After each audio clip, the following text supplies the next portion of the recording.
just one of those days. So I'm at the beach, pumped up, looking forward to the session, get everything together. When I'm ready to launch, one of the struts, well, the only strut, this is a one strut kite, is flopped over. It's got a slow leak in it. Total bummer. Didn't have the right stuff with me to go ahead and patch it. I should have known better. So we're back at the office now and I'm getting ready to fix this thing. But I figured while we're at it, it's been a minute. So let me walk you guys through how to do this. Quick bladder repair. Some of the little parts have changed on the Sprint system. So I'll walk you through that in case you have one of the newer ones and just want to know how to service it. It's pretty quick and painless, and we might actually still be able to get done and get back on the water. So let's get started. All right, so here's my kite with the leaky strut bladder.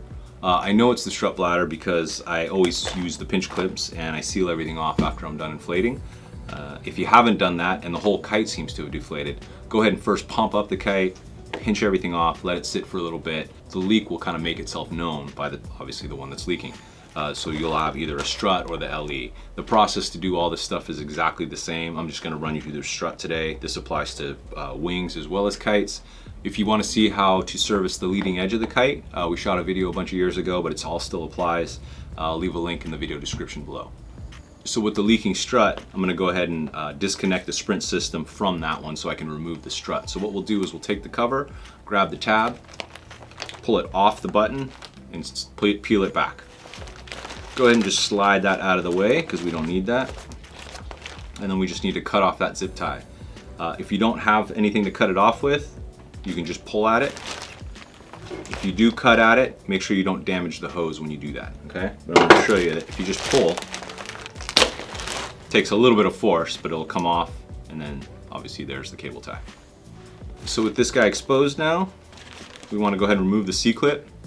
You're going to just pop the two corners off at the opening side, and once you pop that off the corners, you can just grab it and pull it right off.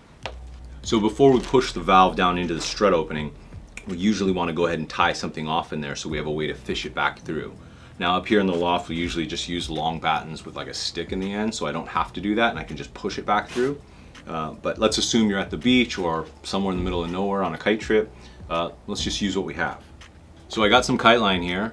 This is just old kite line off an old bar, but you can literally use the line off your existing bar and you don't even have to take it off. You can literally just unwind as much as you need off the end and just maybe take the pigtail off because all you need is just the actual line.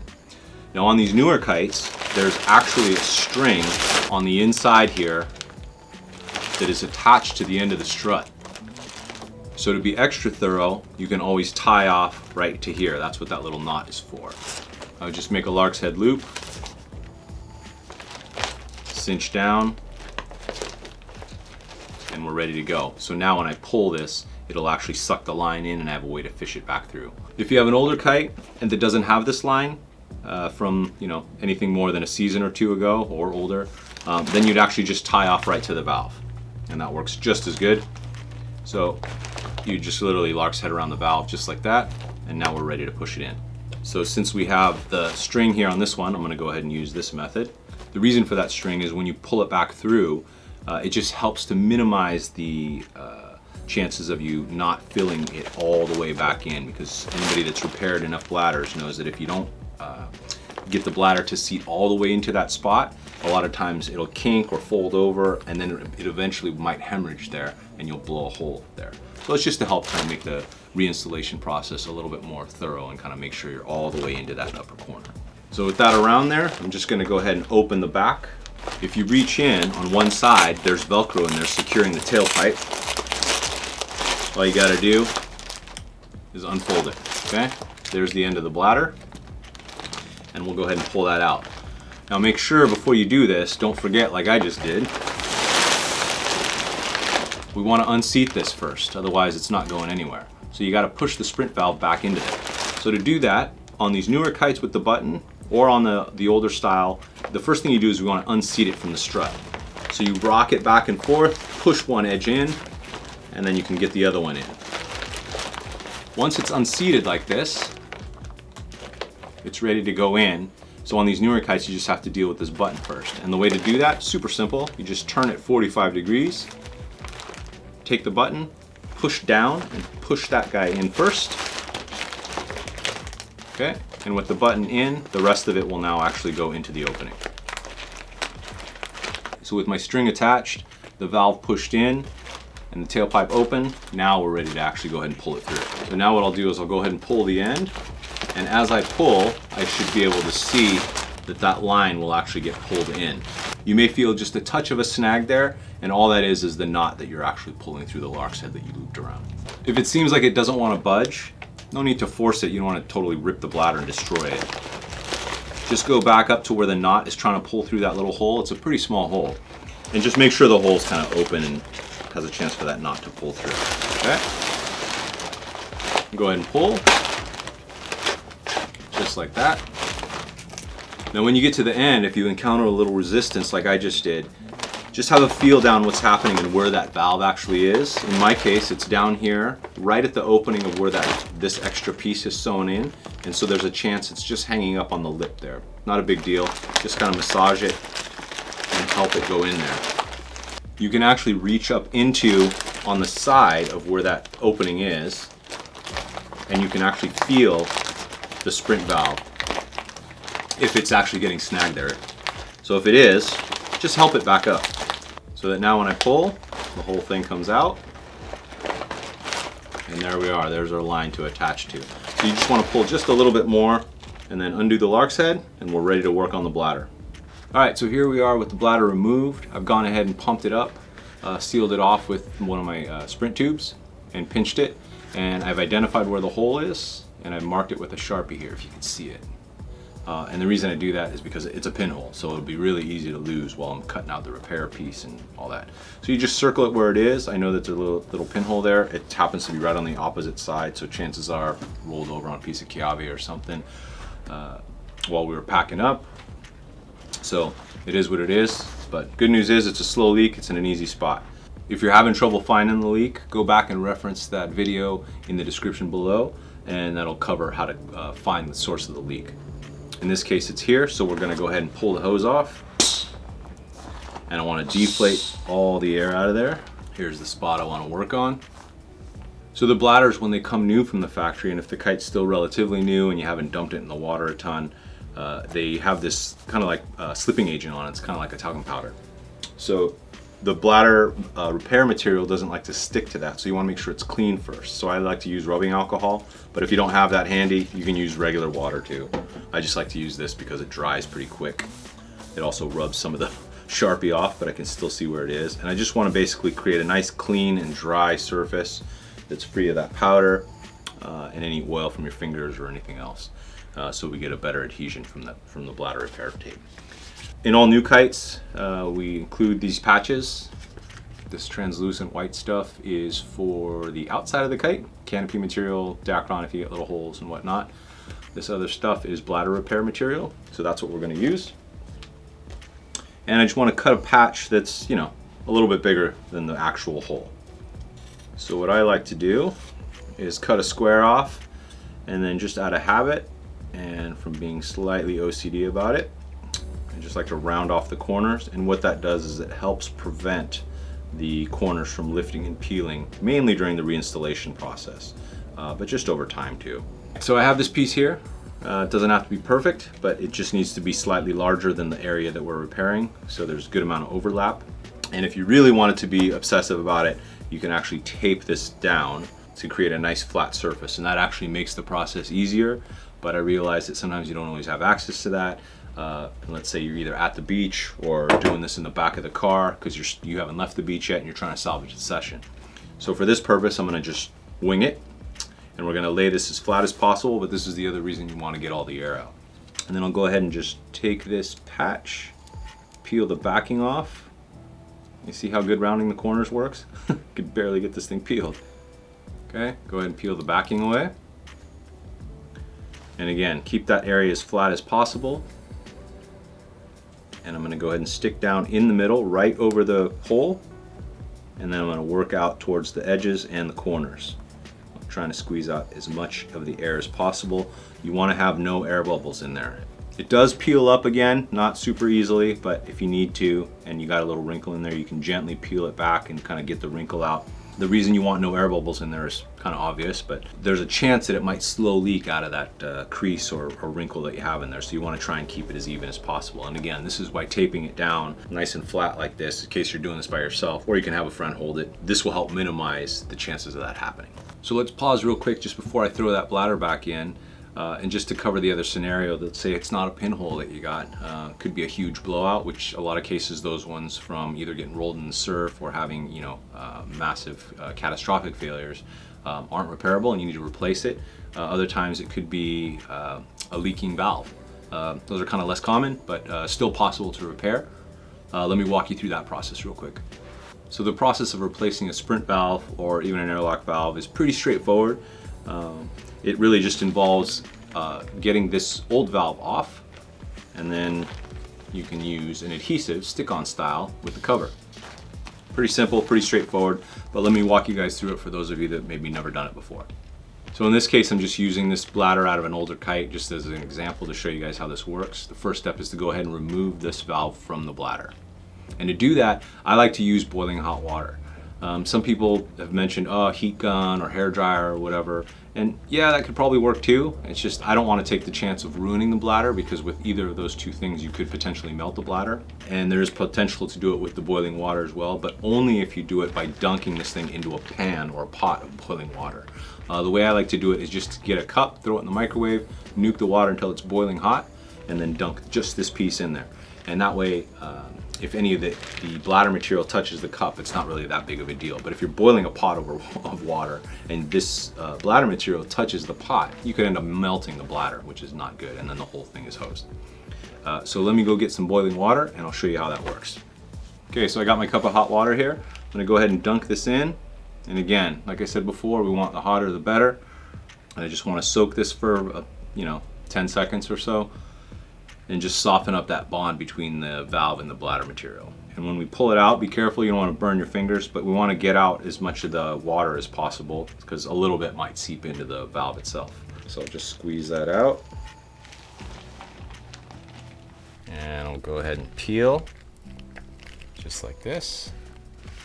And you should see how it comes apart. Just like that. And if the material feels soft, but it doesn't want to peel, at least relatively easily, that means the water's not hot enough. What we should be left with here is just this area where we remove the valve, and you wanted it to be as clean and as wrinkle-free as possible.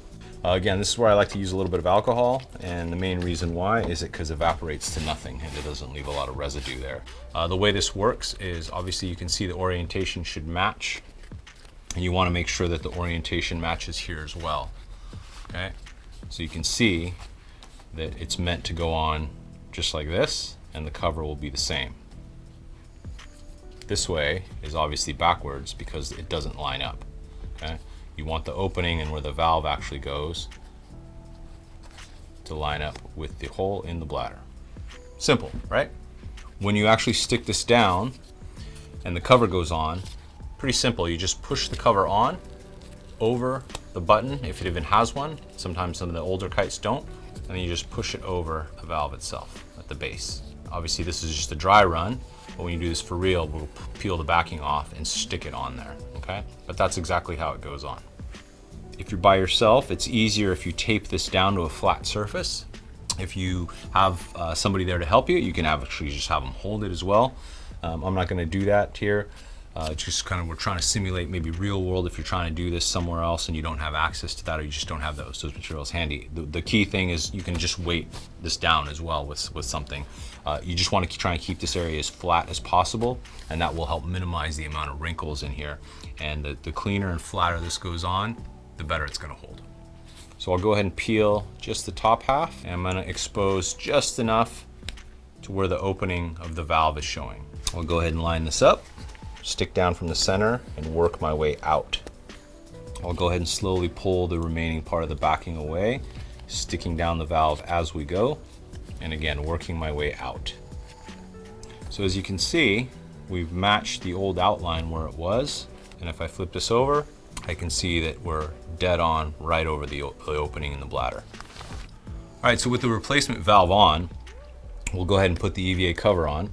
And with this, we're gonna do the same thing that we did before, which is to start with only half of the material first. But in this case, I like to actually peel the bottom half because I'm gonna go ahead and put this on and then stick it on that side and then work on the top half, okay?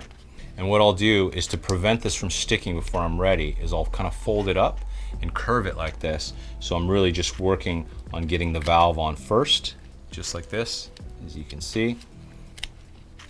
And then once I know I'm on and in the right spot, I will go ahead and stick this down. And then I will lift this up carefully, peel the rest away, like that. And I'll get this to seat as I'm going down. Again, pull the button through if you have a button there. And it's important here that you actually make sure that the cover goes down all the way flush here, because there's a little groove on the bottom of that base, and that's what will help it seat back up into the Dacron layer when you actually put it back into the kite. The only other thing is if you have replaced this valve, and the replacement valve obviously will have this little button on it, and if your kite doesn't have that, then all you need to do is just snip it off. Super simple. Take a pair of scissors or wire cutters or whatever and just go to the end, get as close to the bottom as possible, just like that. Done. And now it'll go in any of them. So that's pretty much it. Let's go back to the original Bladder at hand, which is my slow leaking one strut, and I'll put that in. This goes in exactly the same. We'll show you guys how that goes in the reverse order now. If you have the newer model of kites with bladders that have the string in the corner like this in the top section, then you can go ahead and just attach that to the string that you pulled through, and that's how we're gonna pull through. If you don't, then what I like to do the old school way is to take this upper section above the valve and go ahead and tuck it in inside out, sort of like this. And the reason for doing this, if you don't have the string in the upper corner of the bladder, is we're gonna go ahead and attach here. And so what we're gonna do is when we pull this back by the string that's attached to the valve for the older style, is you're gonna go ahead and when you pull it back in, you partially inflate it, and as you inflate it, you'll squeeze down on all of this material and force this to actually come out, and it'll actually fill itself back in there. Works pretty good. I've done it a ton, never had an issue with it. So for this one, I'm gonna go ahead and use the string because I tied it off there and we have it. So we'll go to the bottom of the kite where we have that line, lark's head around there to that upper knot.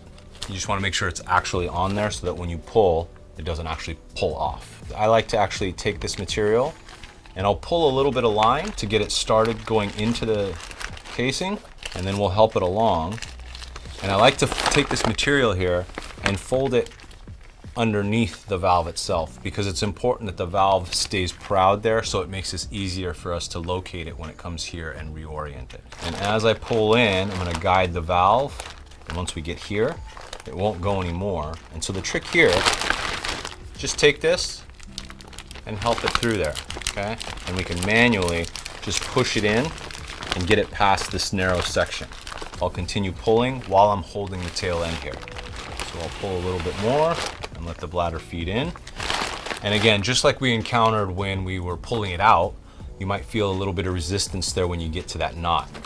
Wiggle it a little bit and you should feel this thing come right out, just like that. So there's the line, and now I can go ahead and detach this. The one thing I recommend before you detach it is just to make sure that you're happy with the installation and how it's going so far. And the reason for that is if for some reason something's not lining up and it feels like it might have gotten twisted or whatever, while everything's still attached, you can pull it back and redo it. So I'm gonna go ahead and feel around, and I can see and feel that the valve is right here, which is pretty close. So I'll just kind of help it along a little bit to get up to the top. And as we get there, I'm gonna go ahead and help it poke right out the top there. And then to get the button through, make sure you've pulled most of that valve out. And then at a 45 degree, this will be the easiest. You're just gonna pull and just pop the button right out, just like that. Once it's out, you can go ahead and just twist it back to the correct orientation, because I know that this is how it's gonna connect. I just wanna give it a little shake like this to make sure that there's no bladder material exposed here that I'm actually pinching as I get it to seat back in there. Okay, so I'm just gonna go ahead and reseat that, and if I'm happy with how that came out, to keep it from getting pulled back in, I'll take that C-clip and I'll go ahead and put that back on, okay? And you just take the open side, shove it onto there sideways, get it on there until it clicks on, and that way now I know it's there. So now I'm happy with the way that turned out. I can disconnect this line. That line can just stay right where it is. And this is pretty much ready to go. The last thing I want to do is go ahead and tuck the tail end in, because we're going to inflate this now, and you want to never inflate the kite with the bladder not anchored down at the bottom. Okay? It's completely normal and actually good that the bladder's a little bit too long. It's designed that way on purpose. So we're going to take the end and just stuff it in there. And you want to make it just so it's flush with the end of the tailpipe there, okay? Then take this Velcro material. Once it's flush, fold it back in where it came from, and find the mating piece of Velcro that's inside the Dacron. And just get them to line up as best as you can. And then when I inflate it, it should be flush, or just barely protruding there. And if I want to do a quick test here, you can either disconnect this side. I just have this old one from testing. So I'll attach this one just to make sure the installation went smoothly. Double check that there's no twists in the bladder. And then the other critical part is to make sure it filled all the way in the corner. With a smaller kite like this or a smaller bladder, I don't even bother with the pump. You can just blow it up like a balloon. Because again, we're not going all the way, right? We just want to go partial. And we kind of just want to even everything out. And you want to just squeeze some air into that end. I'll give it just a little bit more. And I can check a couple things. One is that it's sitting correctly here at the end. If I squeeze pressure and seal it off, I should be able to feel that there's bladder actually inflated all the way to the top here, because this is where you want to make sure it doesn't hemorrhage, right? All right, so when putting this guy back together for real, I'll go ahead and reattach the hose. Slide that right on, get it all the way up there. And then I'll put a new zip tie on there. So I'll go ahead and cinch that on. And you just want to cinch it finger tight, you know? You don't have to wrench down on it with a pair of pliers or anything. You just want it so it's compressing the tubing enough right behind one of those barbs, those grooves in the valve, to help keep it from pulling off, you know, in a bad slam or whatnot.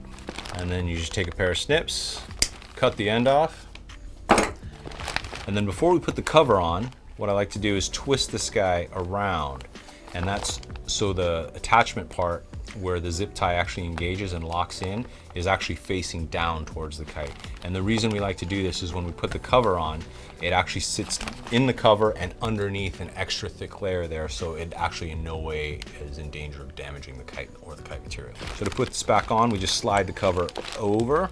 And again, with that little button, we're gonna go ahead and pull the tab over and then just use your fingers to just orient it back on. If you really want to take the extra time, not a necessary step, but I like to make it look nice and clean, is to just get those C-clip corners to sit underneath the groove in the cover, just like that, so that when you pump it up, it sits nice and flush.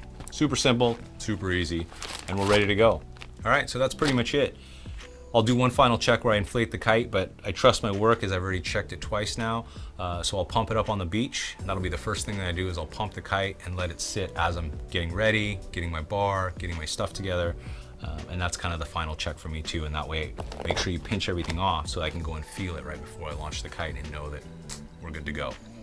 Hopefully that helped you guys. If you guys should have any questions or concerns, you can always email us at support@cabrinha.com. And please feel free to check out the rest of our range at cabrinha.com. See you guys on the water. Aloha.